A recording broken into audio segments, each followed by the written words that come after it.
So it's been a little while since I've done a solar cooking video, but I wanted to put this one out there because I came across a solar oven that has really just blown me away. For the past couple of years, I've actually been going over schematics and looking at drawings, at videos, on forum posts. Anywhere and everywhere I can find information on designing different types of solar cookers, especially the box type cookers. Not too long ago, I stumbled upon the SunTaste website.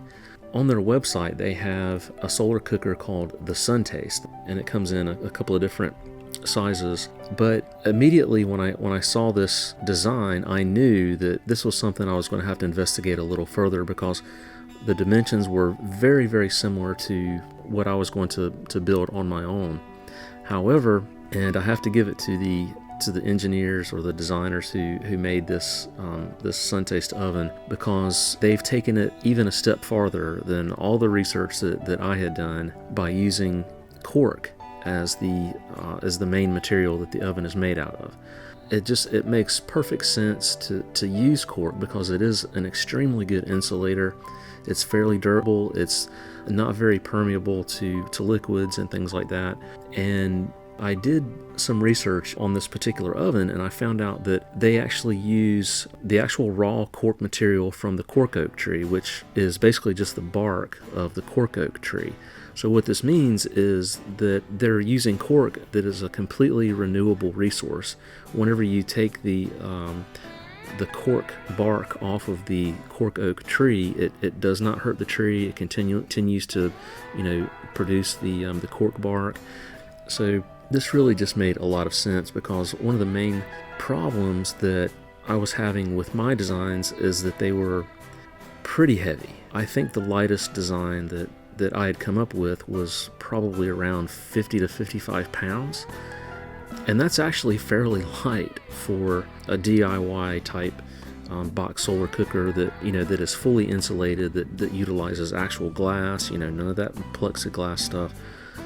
So somehow they have been able to get this oven down to, it says on their website that it's 26 pounds.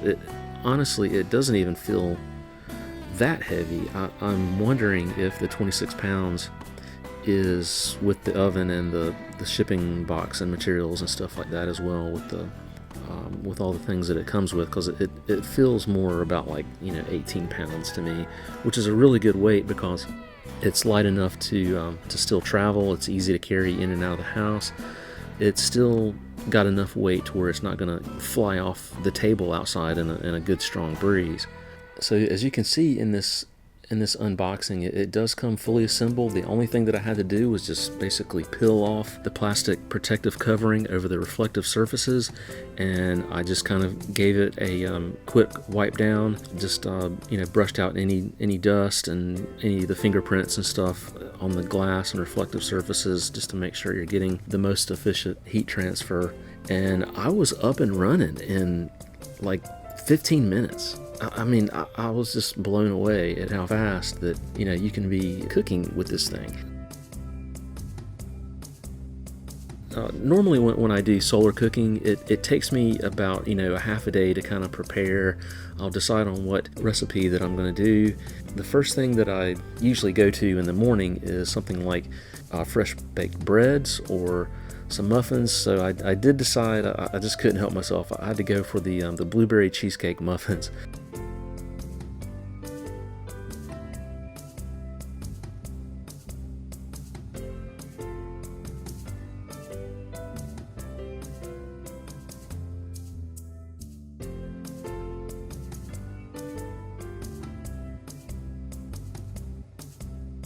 So anyway, I picked up the large version that they sell, which is said to basically cook enough food in one setting to feed 5 or 6 people. The amount of food that you can prepare in this is really, really amazing. To be perfectly honest, I really don't like unboxing videos, but I did want to do this just simply to show you, what comes with the oven, and that it is actually delivered completely assembled. That was the first surprise that I got when I received this, because I fully expected to have to you know, at least put some modular parts together, you know, maybe lay the glass in, even, you know, just the absorber plate in the oven, whatever it might be. But this thing came completely assembled. Not only that, it actually comes with a really nice roasting pan, and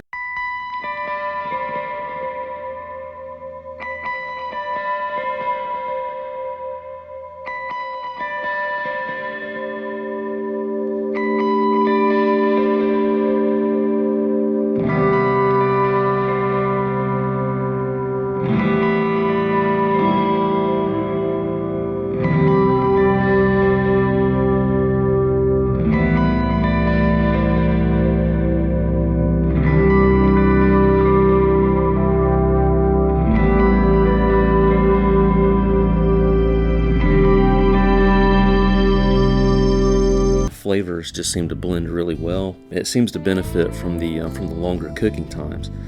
So here I'm going to show you how I put together my meatloaf for solar cooking. Just a pound of hamburger, coat that with a little bit of light olive oil, and then I crack either 1 or 2 eggs. On top of that, I'll add a few breadcrumbs to it. Those are like the seasoned breadcrumbs. A little bit of onion. And then in my garden, I raise sweet peppers and hot peppers, so I add some of my favorite sweet peppers. This pepper is called a yummy orange sweet pepper. These are really, really superb, highly recommended. And then I add some red, what's called lunchbox peppers, which is also a sweet pepper. The peppers really add a nice flavor to it. And then I get fresh sugar snap peas, and I take the peas out of the pods and I put the peas into the bowl. It makes a huge difference over just using like canned peas.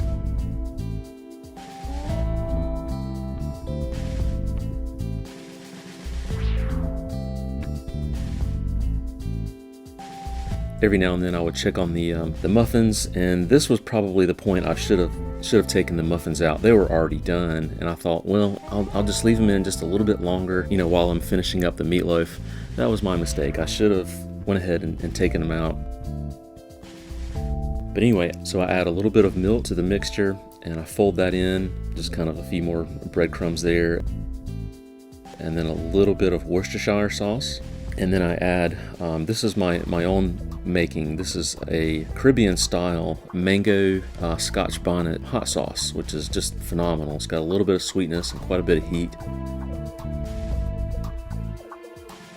A little bit of brown sugar, maybe just like a tablespoon or so of brown sugar.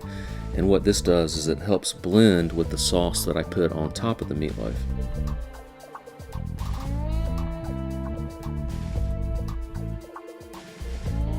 I'll dice up a few small tomatoes and add that to the bowl.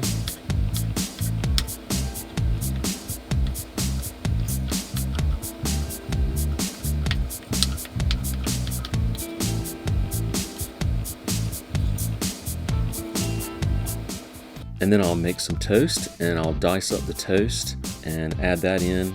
Add that as like extra breadcrumbs, and this just helps add to the volume of the meatloaf. It's more of a texture thing.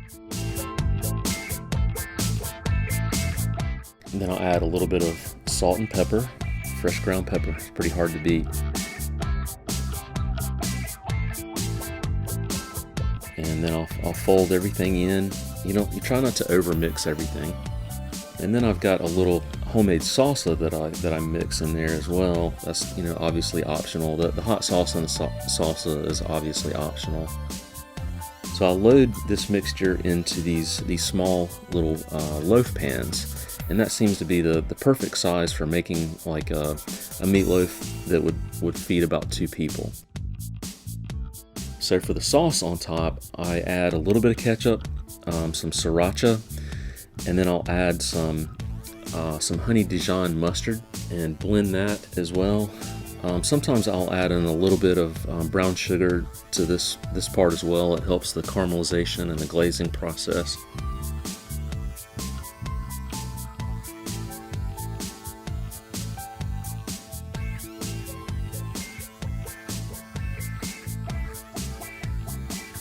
I'll put the meatloaf in the solar oven, let it cook and let it brown. And I like to let it brown before I add the sauce on top. So here I'm taking out the muffins, and yeah, I got them a little bit overdone. So I put in the meatloaf, and I actually had a thermometer inside. The temperatures didn't seem to be right, and I noticed I moved the thermometer a couple of times and it changed the temperature drastically. So I think what was happening is I was getting some sun reflection spots onto the thermometer sensor itself, and it was making the readings go way up. It's my estimation that this particular day I was getting anywhere between like 225 to maybe 235 degrees, which is actually the range that I look for to cook most of my foods. Now if it's like a stew or something that I really want to do like a slow cooker process, you know, just barely over 200 I think is really optimal. That way you can let it cook for 4 or 5, maybe 6 hours, and it really benefits, the taste benefits from that slow cooking process.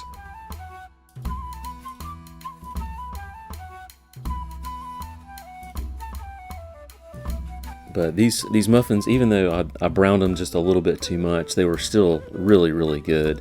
Especially when you melt that butter into it like that. I really, really like it like that.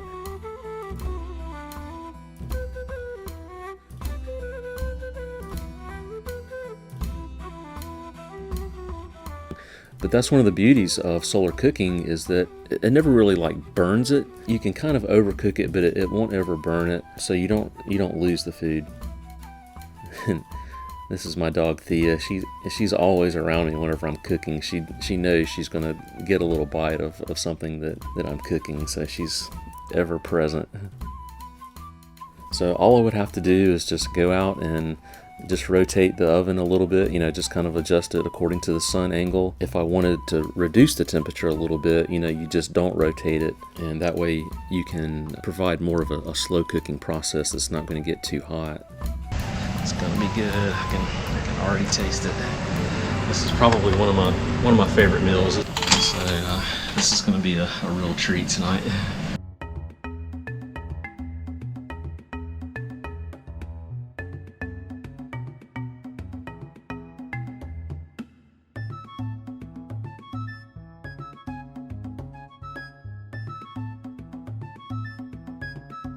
So here I was checking on the browning process of the meatloaf, and it's just right. So I'm going to take it out, and this is the part where I add the sauce to the top. If you add the sauce too early, it takes too much of the liquid out of the sauce, and it becomes, I don't know, almost like a rubbery feel on top, and you don't want that. So you add your sauce, you know, late into the cooking process, and this is just really a nice finishing touch to the meatloaf. It adds just a little bit of spiciness, you know, with the mustard, and that blends really, really well with the hot sauce that I add to it, and a little bit of the salsa inside.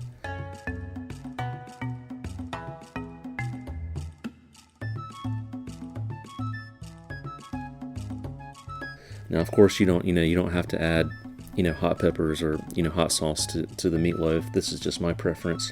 I do highly recommend adding just a little bit of spice, though. It really seems to make a meatloaf that most people seem to enjoy.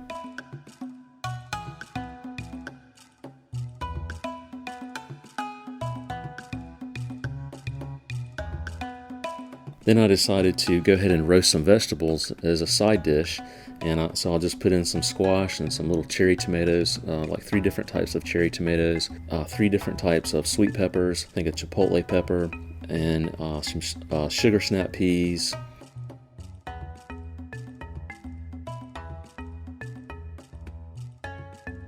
And I also add in a couple of my favorite herb bundles.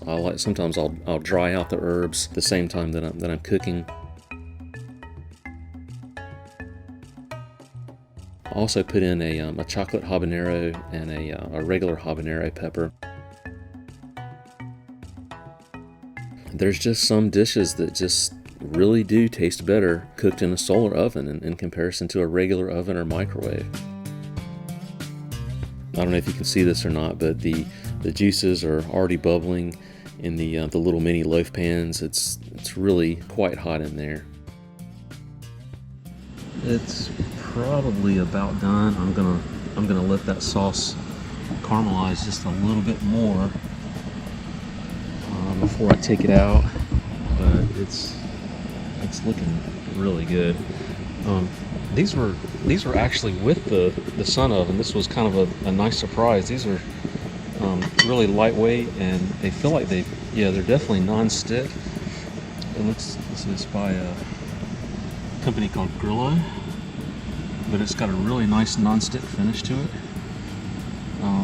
And they're nice and lightweight, but it's a dark metal, so it absorbs the heat really well. So I'm thinking that these are going to be perfect for, like, soups and stews, and you could probably even put like a whole chicken or like a Cornish hen in there. That would easily fit in there.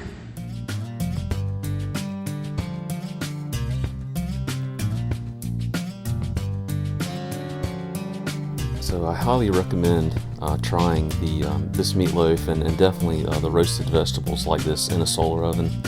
It's just so easy. I mean, you can do other things. You can work outside in the yard, or that's normally what I'll do, while the food is cooking. And then you can just, every 15 or 20 minutes, just go and just kind of slightly rotate the oven to keep the sun angle correct for the reflection. But at the end of the day, it's just so nice to you can just smell it cooking, and at the end of the day, you've got a nice dinner, and it's fairly healthy, and it feeds quite a few people. I fixed a little extra because I was going to eat one for dinner, and then probably lunch, and maybe even dinner for the next day. So I fixed 2 of them.